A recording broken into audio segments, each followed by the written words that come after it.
Don't go in the mud. No!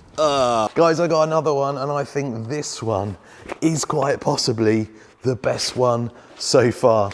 I know I always say that, but when I say best one, I mean the best looking for sure. I've had a sneak peek like I like to do. It looks very nice. We're going to change it up today as well. We're not going to use the old workbench. Let's go over to my other area and we'll get out of there and have a closer look. I thought I'd treat you to a different angle today. Let me know what you think. I love these FMS Rock Hobby. They always lovely packaging. This is a licensed Chevy K10 pickup truck from FMS. That's your instruction manuals in Chinese. And then at the back there in Anglais, English. Gently push horizontally towards the window, then open the hood. Certificate of conformity, I guess.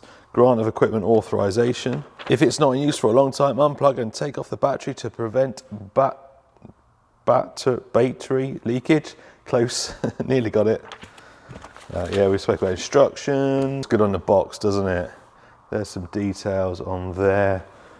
What we got, 58.7 approach angle, that's really good. Departure is, can't really see that, it looks like 34 or 40. Looks nice. I'll put that there, I'm not going to read it, but that should be clear enough. If you want to pause and read, go ahead. But you all just want to see it, don't you? Oh, nearly, oh, I broke the box a little bit, look. I was getting a little bit too carried away there. Various modes under there. It's got like a channel 5 climbing, channel 6, channel 4 train. I'm not sure.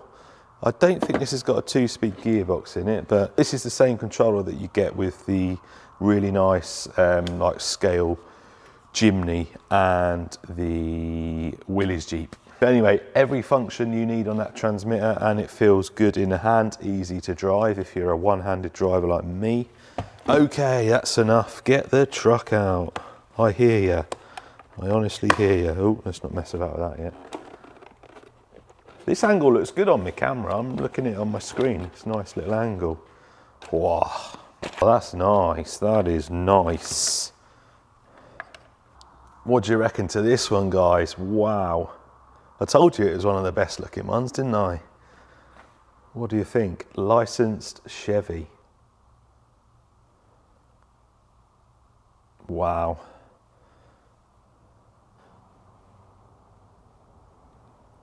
Looking extremely good.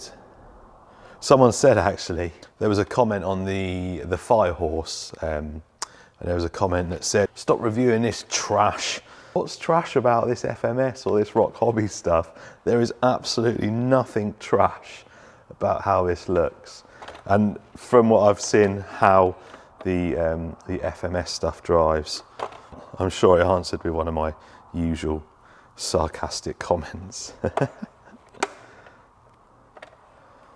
Underneath here, there's your battery in there, electronics, 3-wire servo. This would be for your lights. Just take the battery out and put it on charge. Have I mentioned I have USB ports in my plug sockets? Of course I've mentioned it more than once. I've got USBs in my plug sockets.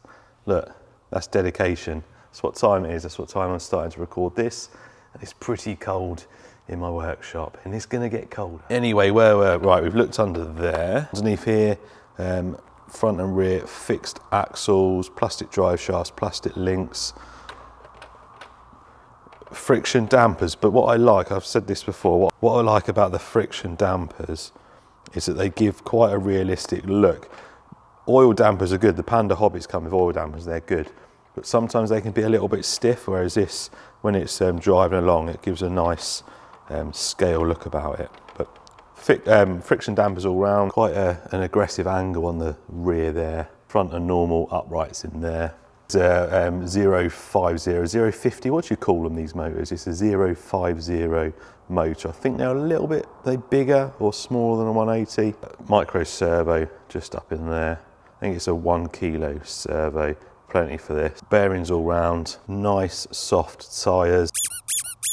Overall, a beautiful looking truck. It has got working lights as well. We'll have a look at them before we take it out on a little run, but it has got front and rear lights. So like I thought, the channel 4, 5 and 6 don't do anything for this model, but what you can do, you got a few settings for the lights. You got them off, and then you got them on, and then you can do them brighter, and then third press, you got like your hazard lights on. It's only, you only get the lights at the front though. The rear lights are only when you're reversing. They're red. It's a bit weird. I thought they might be brake lights. It does show you some other settings in the instructions for the LEDs, and I can't quite work out, so you might be able to change the configuration, but that's how it works. I've not fully charged the battery, but I just want to show you everyone likes to see the modulation, like the slow speed of these things, so let's go. There you go. Nice.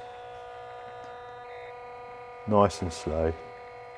Electronics a little bit noisy, but nice and smooth. And I forgot to mention the interior. It has got a really nice interior in there, but the doors don't open. So if you want to put a little figure in, you're gonna have to take the body off to access in there to put a little figure in.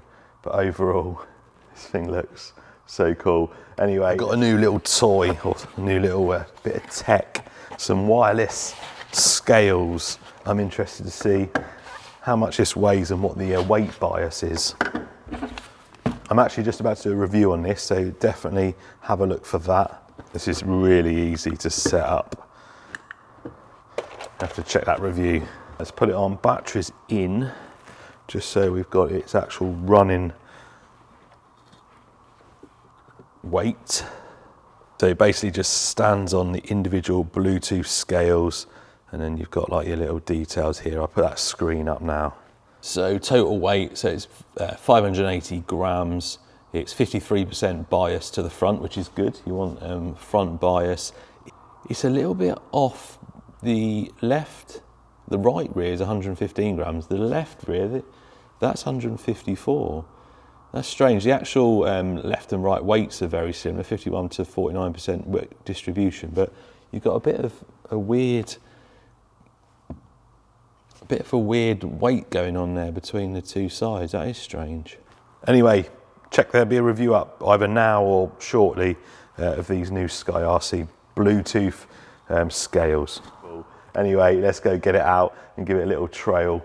And I'm sure it's going to look even better when it's out there in the open.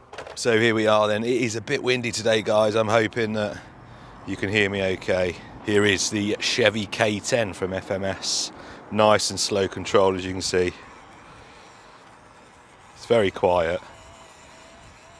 I mentioned this on the last video, but the Katana from Rock Hobby, because of the hard body on it and the electronics, it had a really loud sort of resonant, or resonating really loud. These newer ones we've seen from FMS and Rock Hobby, they've done something with the electronics because they're not quite as noisy.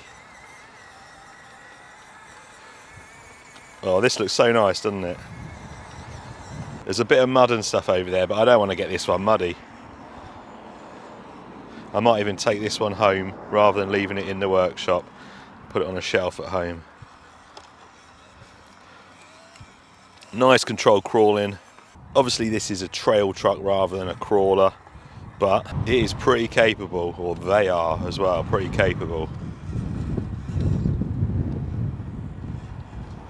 I think because of the long wheelbase on this, we're going to have a bit of an issue with ground clearance here, but we'll give it a go anyway. I think with the right angle we might do it.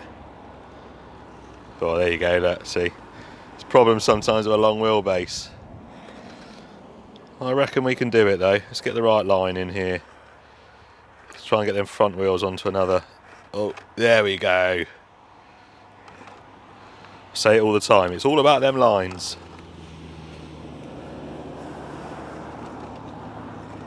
Ah, no! And we'll ignore that roll then. I am getting better. Those of you who've been watching the channel for a while, I want you to tell me I am getting better with my lines. I've been learning. What I don't like about the LEDs, not just on this, just in general, I don't like the turn signals, particularly because as soon as you touch the steering, they come on. I think There's some models out there where they do it so the signal doesn't come on until you're nearly at full kind of lock, whereas there's still a lot out there that as soon as you touch the steering, your turn signals are going, and I don't really like that. It's not very scale, I don't think.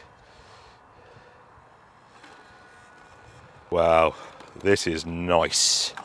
Nice. Come on. So that's full speed. It's not fast, but it's scale. Oh yeah, look at it. I told you that the friction dampers on these, they just give a bit of a better scale look than some stiff oil ones.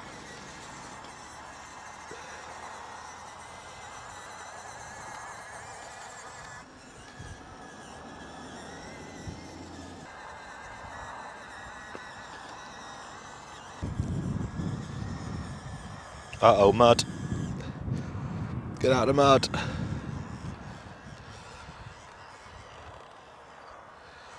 Oh, that was a good one. That was a good shot by the looks of it.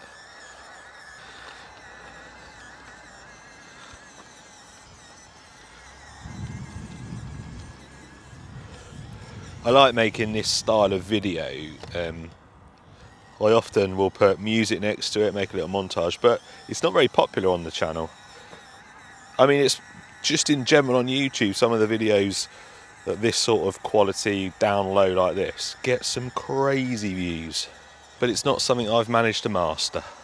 So you just have to put up with me talking a lot, because that works better. Before we go, let's just put a few rocks in the back. I thought I saw some over here.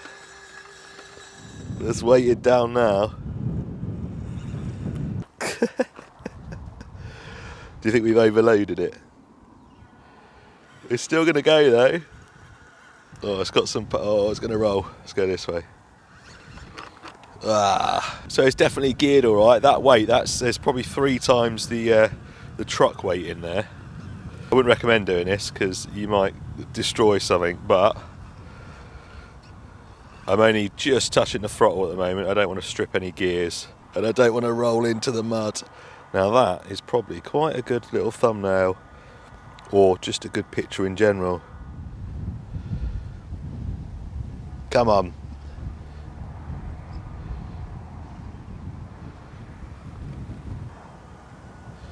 You got this. You got this. Come on, don't go in the mud. Don't go in the mud. No! Oh, right, that's it for this video, guys. I didn't want to go in the mud. I didn't want to get it dirty. Anyway, this thing's awesome. There's links in the description. I'll see you next time.